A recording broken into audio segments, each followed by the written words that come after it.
सनातना नमो धर्माय महते धर्म देवतालय प्रणाम करदे कृष्ण परमात्मा श्री कृष्ण का चरण में वंदना करदे ब्राह्मण एभ्यो नमस्कृत्य संपूर्ण गुरु सज्जन महानुभावहरू ब्राह्मण का चरण में वंदना करदे अनि म अब सनातन धर्म भागवत धर्म को व्याख्या गर्दछु भनेर सुतजी महामुनि भन्नुहुन्छ। यो श्रीमद् भागवत महापुराण में जम्मा 18,000 श्लोकहरू छन्। 335 अध्याय 12 स्कन्धले परिपूर्ण यो श्रीमद् भागवत महापुराण रहेको छ। भागवत का प्रथम स्कंद में जम्मा 19वटा अध्यायहरू रहेका छन्। द्वितीय स्कंद में 10 अध्याय, तृतीय स्कंद में 33 अध्याय, चतुर्थ स्कंद में 31 अध्याय, पंचम स्कंद में 26 अध्याय, षष्ठ स्कंद में जम्मा 19 अध्याय छन्। सप्तम स्कंद में 15 अध्याय, अष्टम स्कंद में 24 अध्याय, नवम स्कंद में पनि 24 अध्याय, दशम स्कंद में 90 अध्याय, एकादश स्कंद में 31 अध्याय र द्वादश स्कंद में 13 अध्याय गरेर जम्मा 335 अध्यायहरू यो श्रीमद् भागवत महापुराण में रहेका छन्। र यो श्रीमद् भागवत महापुराण को प्रथम स्कंद में जम्मा 19 अध्याय छन्। पहिलो अध्याय में जन्माद्यस्य यतोन्वयादितरत सार्थेश विज्ञ स्वराट भन्दै मंगलाचरण गर्नुहुन्छ। सत्यरूपी परमात्मा भगवान का चरण में वंदना गर्दै पहिलो अध्याय में नै चाहिँ मंगलाचरण सहित 6वटा प्रश्न ऋषिहरूले गर्नुहुन्छ सुतजीसँग।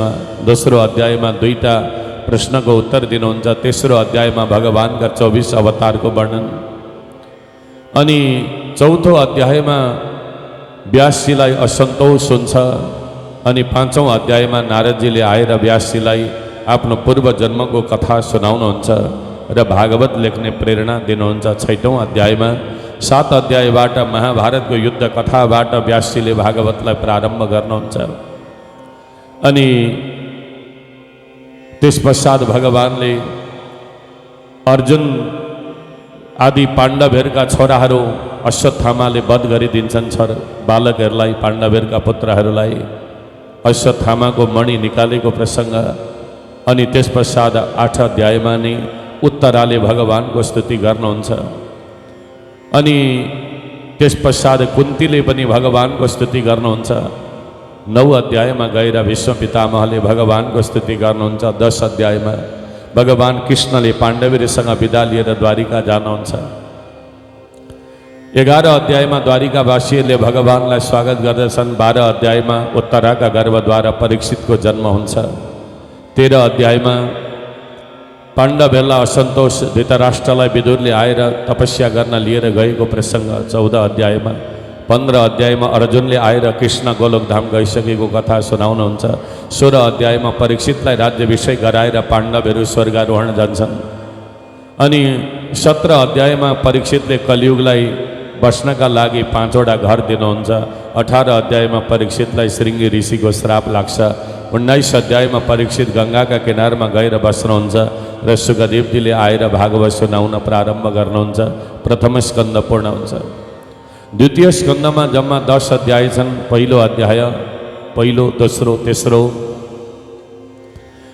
यो अध्यायमा भनेको चाहिँ विराट स्वरूप को वर्णन पहिलो अध्याय में, दोस्रो अध्याय में सद्य मुक्ति क्रम मुक्ति को वर्णन, तेस्रो अध्याय में विविध देवताहरूको उपासना का विषय में वर्णन, चौथो अध्याय में सुखदेवजीले मंगलाचरण गर्नुहुन्छ। 5 अध्याय में नारदजीले ब्रह्मासँग सृष्टि का बारे में प्रश्न गर्नुहुन्छ। 6 अध्याय, 7, 8 अध्याय में पनि 9 अध्याय में भगवान नारायणले ब्रह्मालाई चतुश्लोकी भागवत को ज्ञान दिनुहुन्छ अनि 10 अध्याय में गएर 10 अध्याय में चाहिँ भागवत का 10 लक्षण का विषय में वर्णन गर्दै द्वितीय स्कंद पूर्ण हुन्छ। अगाडि तृतीय स्कंद में 33 अध्यायहरू छन्। पहिलो अध्याय में पहिलो, दोस्रो, तेस्रो 3 अध्याय में विदुर र उद्धव जी को दिव्य संवाद वर्णन गरिएको छ। चौथो अध्याय में विदुर जी महाराज हरिद्वार जानुहुन्छ। 5औं अध्याय में हरिद्वार पुगेर मैत्रेय ऋषिसँग सृष्टि का बारे में प्रश्न गर्नुहुन्छ अनि 5, 6, 7, 8, 9 अध्यायसम्म सृष्टिकै प्रसङ्ग, 10 अध्यायमा 10 प्रकारका सृष्टिहरू, 11 अध्यायमा ब्रह्माका मानसिक पुत्रहरूको सृष्टि, ऋषिमुनिहरूको सृष्टि, अनि त्यस पश्चात स्वयम्भू मनु र शतरूपाको प्राकट्यका विषयमा 12 अध्यायमा, 13 अध्यायमा भगवान वराहको प्राकट्य ब्रह्माका नागछिद्रबाट 14 अध्यायमा गएर वराह भगवानको स्तुति आदि 15 अध्यायदेखि उता कश्यप र दितिको प्रसङ्ग, दितिका घरमा हिरण्याक्ष र हिरण्यकश्यपको जन्म 16-17 अध्यायमा, 18 अध्यायमा गएर हिरण्याक्ष र भगवान वराह नारायणको युद्ध, 19 अध्यायमा भगवान वराहले हिरण्याक्षको उद्धार गर्नुहुन्छ, 20 अध्यायमा ब्रह्माले रचना गरेका सृष्टिहरू, 21 अध्यायमा पनि 22 अध्यायमा कर्दम ऋषिको तपस्या, कर्दम अनि 23 अध्यायमा कर्दम र देवहूतिको विवाह, 24 अध्यायमा पनि भगवान कपिलको अवतार हुन्छ र 25 अध्यायदेखि 33 अध्याय पर्यन्त कपिल भगवानले माता देवहूतिलाई दिएको दिव्य उपदेशका कथाहरू, सांख्य दर्शनको उपदेशको प्रदान गरेको प्रसङ्ग वर्णन छ। तृतीय स्कन्द पूर्ण हुन्छ। अगाडि चतुर्थ स्कन्दको पहिलो अध्यायमा अत्रि र अनुसुयाको प्रसङ्ग, दोस्रो अध्यायमा दोस्रो, तेस्रो, चौथो, पाँचौँ, छैटौँ यी 5 अध्यायमा गएर अनि 7 अध्यायसम्म नै भगवान शिव र माता सतीको चरित्र, सती देवीले पिताका यज्ञमा गएर प्राणत्याग गरेको प्रसङ्ग वर्णन छ।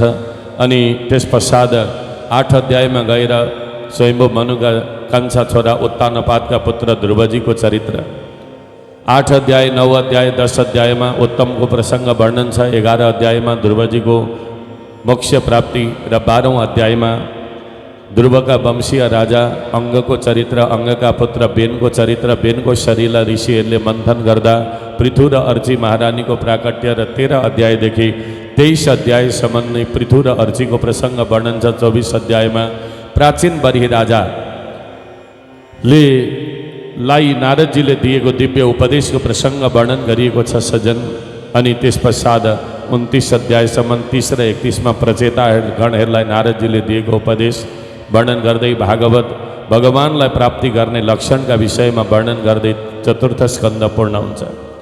अगाडि पञ्चम स्कन्दमा जम्मा 26 अध्याय छन्। पहिलो अध्यायमा स्वयम्भू मनुका ज्येष्ठ पुत्र प्रियव्रतको कथा, दोस्रो अध्यायमा अग्निद्रको प्रसङ्ग, तेस्रो अध्यायमा अग्निद्रका पुत्र नाभि राजाको चरित्र वर्णन गरिएको छ।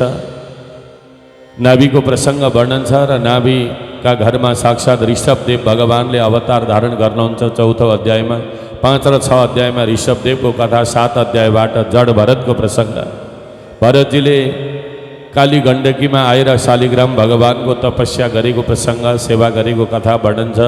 16 अध्यायसम्म भरत र रहुगणको संवाद, अनि 16 अध्यायदेखि उता खगोल भूगोलको वर्णन गर्दै अन्तिम 26 अध्यायमा 28 प्रकारका नरकका विषयमा वर्णन गर्दै पञ्चम स्कन्द पूर्ण हुन्छ।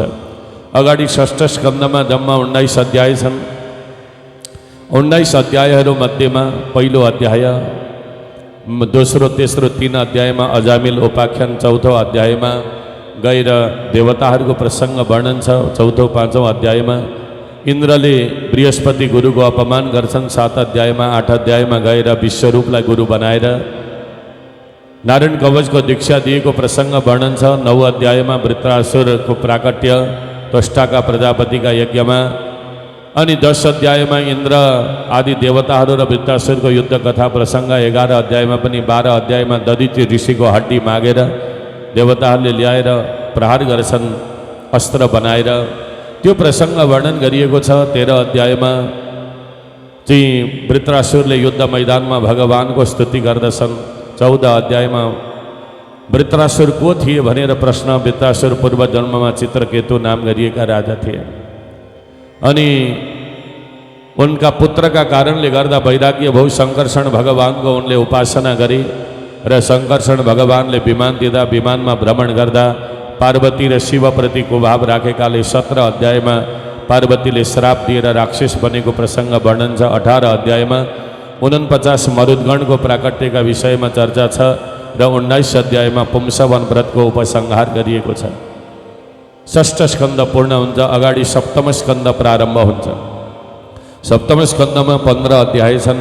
पहिलो अध्यायदेखि 10 अध्यायसम्म प्रहलादजीको चरित्र, हिरण्यकश्यपको तपस्या, प्रहलादको प्रसङ्ग र भगवान् नृसिंहले प्रहलादलाई दर्शन दिएको कथा वर्णन छ 10 अध्यायमा। अगाडि 5 अध्यायमा सदाचार धर्मको निरूपणका विषयमा वर्णन गर्दै सप्तम स्कन्द पूर्ण हुन्छ। अष्टम स्कन्दमा 24 अध्याय छन्। पहिलो अध्यायमा 7 मन्वन्तरको कथा, दोस्रो तेस्रो चौथोमा गजेन्द्र उपाख्यान, गजेन्द्र हात्तीको प्रसङ्ग वर्णन छ। अनि 5 अध्यायदेखि उता समुद्र मन्थन, 5, 6, 7, 8, 9 अध्यायसम्म 10 र 11 अध्यायमा देवासुर सङ्ग्राम, 12 अध्यायमा भगवान् नारायणले मोहिनीको दर्शन गराउनुहुन्छ शिवजीलाई। 13 अध्यायमा गएर फेरि 7 मन्वन्तरको कथा, 14देखि उता अदितिले कश्यपसँग सन्तान प्राप्तिको कामना र पयोव्रतको प्रसङ्ग 15 अध्यायमा। 16 अध्यायमा भगवान् वामनको प्राकट्य, 17 अध्यायमा बलिका यज्ञमा भगवान् जानुहुन्छ, बलिसँग 3 पाइला जमिनको याचना गर्दै देवताहरूलाई स्वर्ग फर्काएको प्रसङ्ग 23 अध्यायसम्म वर्णन छ। 24 अध्यायमा मत्स्य नारायण भगवानको कथा प्रसङ्ग वर्णन गर्दै अष्टम स्कन्द पूर्ण हुन्छ। अगाडि नवम स्कन्दमा पनि 24 अध्याय छन्। नवम स्कन्दमा पनि र पहिलो अध्यायमा चाहिँ स्वयम्भू मनु अर्थात् श्राद्धदे मनुका सन्ततिको चरित्र वर्णन छ। सुद्युम्नको कथा दोस्रो अध्यायमा सरियाती राजाको चरित्र वर्णन छ। तेस्रो अध्यायमा गएर चाहिँ अम्बरीश राजाको प्रसङ्ग वर्णन गरिएको छ। अम्बरीशको चरित्र 4औं अध्यायमा, युवनाश्व मानधाताको प्रसङ्ग 5औं अध्यायमा पनि। 6औं अध्यायमा गएर सत्यव्रतको प्रसङ्ग, हरिश्चन्द्रको प्रसङ्ग 7 अध्यायमा। 8 अध्यायमा सगरका पुत्रको प्रसङ्ग वर्णन गरिएको छ। अनि 9 अध्यायमा भगीरथले गङ्गालाई अवतरण गराएको प्रसङ्ग, 10 र 11 अध्यायमा रामचरित्र वर्णन गरिएको छ, रामको चरित्र। 12 अध्यायमा निमीको वंशीय राजाहरूको प्रसङ्ग, 13 अध्यायमा पनि। 14 अध्यायमा गएर अगाडि पुरुरवाका वंशीय राजाहरूको प्रसङ्ग 14, 15 अध्यायमा। 16 अध्यायमा पनि। 17, 18 अध्यायमा ययाति राजाको चरित्र 19मा पनि वर्णन गरिएको छ। 20 अध्यायमा गएर चाहिँ पाण्डवहरूको वंशीय परम्परा, राजा सन्तनुका परम्परागत पुत्रहरूको र नातिहरूको प्रसङ्ग, पाण्डवहरूको प्राकट्यका विषयमा सम्पूर्ण कथा वर्णन गर्दै अनि भगवान् कृष्ण वसुदेव आनक दुन्दुभीको कथा, अनि वसुदेवका घरमा कृष्णको अवतार र कृष्णका बाल्य लीलाको प्रसङ्ग संक्षेपमा वर्णन गर्दै नवम स्कन्द पनि पूर्ण हुन्छ। अगाडि दशम स्कन्दमा 90 अध्याय छन्। सबैभन्दा लामो स्कन्द भनेको दशम स्कन्द हो।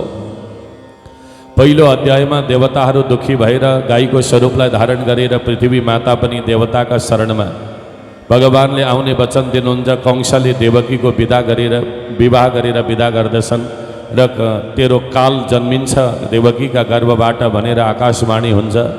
कंसले मार्ने कोसिस गर्छन्, वसुदेव देवकीलाई लगेर कारागारमा बन्द गर्छन्।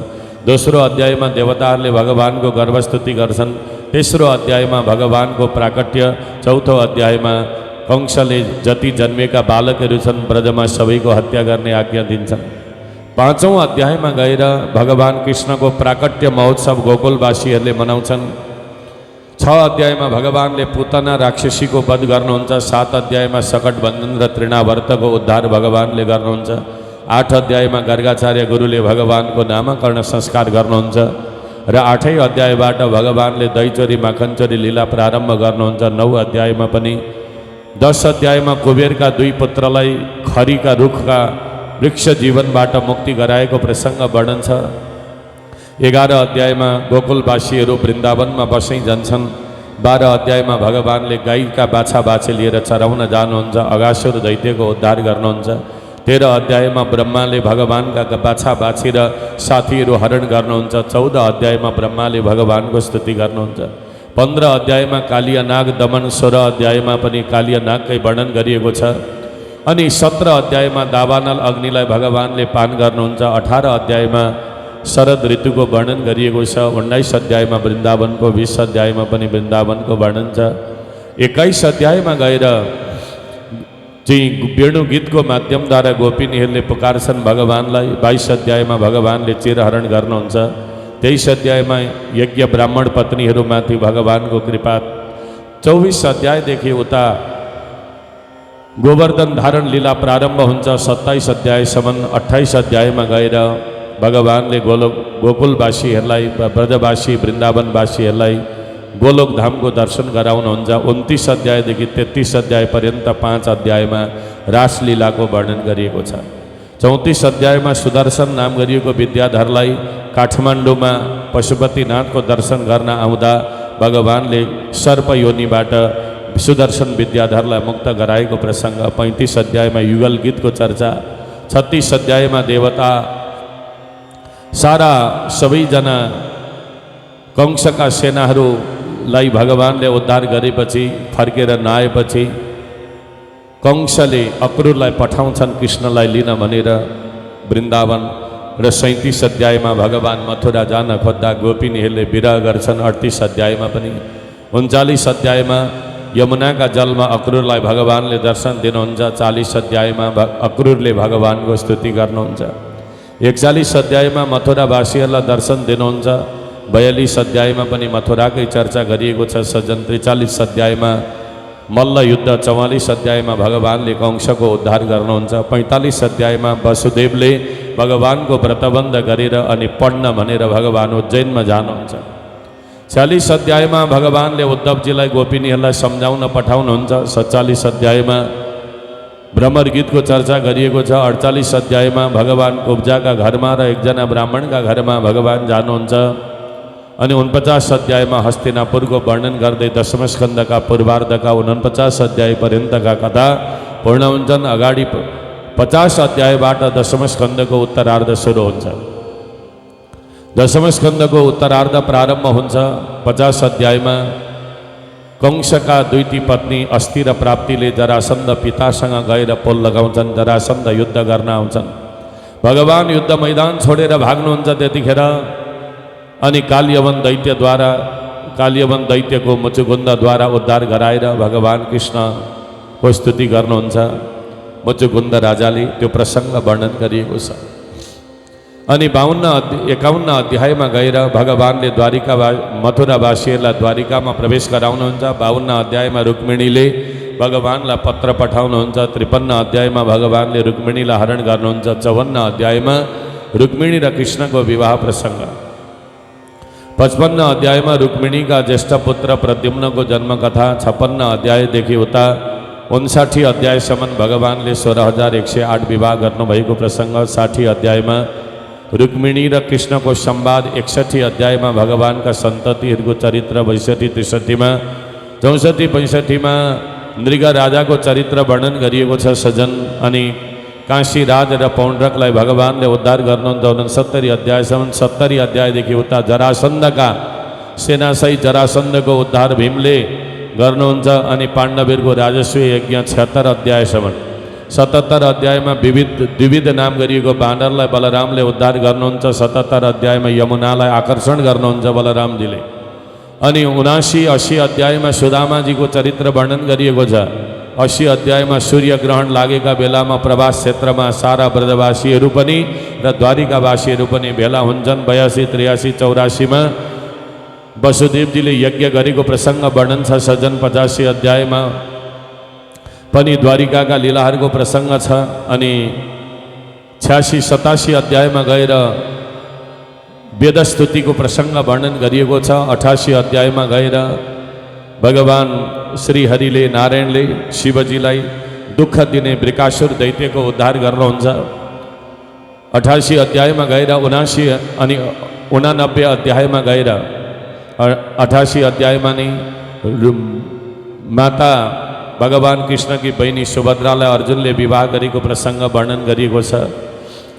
अनि 89 अध्यायमा अर्जुनले भगवान कृष्णले भूमा पुरुषको दर्शन गराउनुहुन्छ। र 90 अध्यायमा भगवानले होली खेल खेल्दै अनि द्वारिकावासीहरूका गुरुहरूको जनसङ्ख्या आदि वर्णन गर्दै कृष्णका चरणमा प्रणाम गर्दै दशम स्कन्द पूर्ण हुन्छ 90 अध्यायमा। भन्नुहोस् बाल मुकुन्द भगवानको। अगाडि 11 स्कन्द प्रारम्भ हुन्छ। 11 स्कन्दमा जम्मा 31 अध्याय छन्। पहिलो अध्यायमा यदुवंशीहरूलाई श्राप।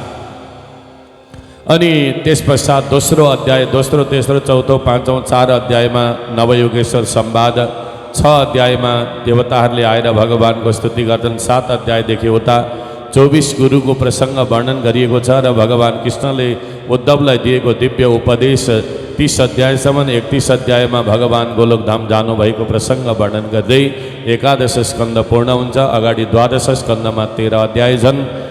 पहिलो, दोस्रो, तेस्रो 3 अध्यायमा कलियुगी धर्म वर्णन, 4औं अध्यायमा 4 प्रकारका प्रलय, 5औं अध्यायमा सुखदेवजीले परीक्षितलाई अन्तिम उपदेश, 6 अध्यायमा परीक्षितको मोक्ष, 7-8 अध्यायमा गएर जन्मेजयले सर्पयज्ञ गर्नुहुन्छ 7 अध्यायमा, 8, 9 र 10 अध्यायमा मृगण्डुका पुत्र मार्कण्डेय ऋषिको प्रसङ्ग वर्णन गर्दै अनि 11 अध्याय 10 अध्यायसम्म र 11औं अध्यायमा गएर 4 वेदका शाखा प्रशाखाका विषयमा वर्णन गर्दै सम्पूर्ण कथा पूर्ण हुन्छ र 12औं अध्यायमा अहिले जति हामीले कथा सुन्यौँ त्यसको सरसंक्षेप चाहिँ अन्तिम 12औं अध्यायमा वर्णन गरिएको छ सजन। अब 12औं अध्यायमा त धेरैवटा अध्यायलाई मिलाएर एकैचोटि प्रसङ्ग वर्णन गरिएको छ, तर हामीहरूले चाहिँ एक अध्यायको कथा प्रसङ्ग श्रवण गऱ्यौँ। 7 दिन पर्यन्त मरिमरि भन्दा पनि भागवत कथा सकिँदो रहेन रहेछ, तर भागवत 20 मिनटभित्रमा पनि सकिँदो रहेछ होइन। हामीले 20 मिनटभित्रमा सम्पूर्ण भागवतको कथालाई सुन्यौँ, एक अध्यायको कथालाई। र भागवत भनेको यही नै हो सज्जन। निम्नगानाम यथा गङ्गा देवानाम अच्युतो यथा वैष्णवानाम यथा शम्भो पुराणानाम इदम तथा। नदीहरूमा सबैभन्दा उत्तम नदी गङ्गाजी हुनुहुन्छ, देवताहरूमा सबैभन्दा उत्तम भगवान नारायण कृष्ण राम हुनुहुन्छ, अच्युत हुनुहुन्छ, अनि वैष्णवहरूमा सबैभन्दा उत्तम शिवजी, शिवभन्दा ठुलो विष्णु भक्त वैष्णव अरू कोही पनि छैन। र पुराणानाम इदम तथा, पुराणहरूमा सबैभन्दा उत्तम नै शिवजी, पुराणहरूमा सबैभन्दा उत्तम नै श्रीमद् भागवत महापुराण, वैष्णवहरूमा सबैभन्दा उत्तम शिवजी। हेर्नुहोस् त कस्तो राम्रो कुरा छ। र भागवतभन्दा उत्तम अरू कुनै पनि ग्रन्थ छैनन् भनेर सुनाउनुहुन्छ।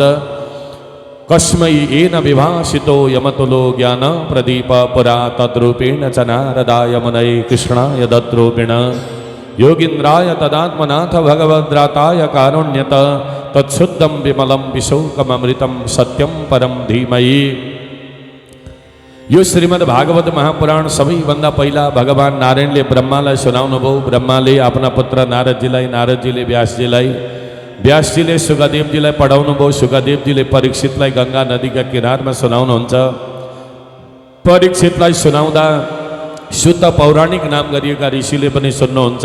तिनी शुद्धजीले नैमिषारण्यवासी 88,000 ऋषिहरूलाई त्यही कथा सुनाउनुहुन्छ र तिनै ऋषिहरूको परम्परा चल्दै चल्दै चल्दै आज भद्रपुर 10मा अधिकारी परिवारका घरका आँगनमा पनि यो भागवत विश्राम हुनै लागेको छ सज्जन। यो भगवान नारायणबाट प्रारम्भ भएर यहाँसम्म आएको सनातन ग्रन्थ हो श्रीमद् भागवत महापुराण भनेको। र सत्यम परम धीमहि, उनै सत्यरूपी परमात्मा भगवान श्रीहरिका चरणमा सत्सद वन्दना गर्दै भागवतलाई विश्राम गर्न खोज्नुहुन्छ सुतजी महामुनिले। भवे भवे यथा भक्ति पादयोस्तव जायते तथा कुरुष्व देवेश नाथस्त्वं नो यत प्रभो। भवे भवे यथा भक्ति, हामीहरूले भगवानसँग यही कामना गर्नुपर्छ। प्रभु भरिसके मेरो जन्म नहोस्, अर्को हजुरलाई प्राप्त गर्न सकौँ, मेरो पुनर्जन्म नहोस्। तर केही कारणवश यदि मेरो अर्को जन्म भइहाल्यो भने पनि कुनै जन्ममा पनि हजुरलाई नबिर्स्यौँ प्रभु।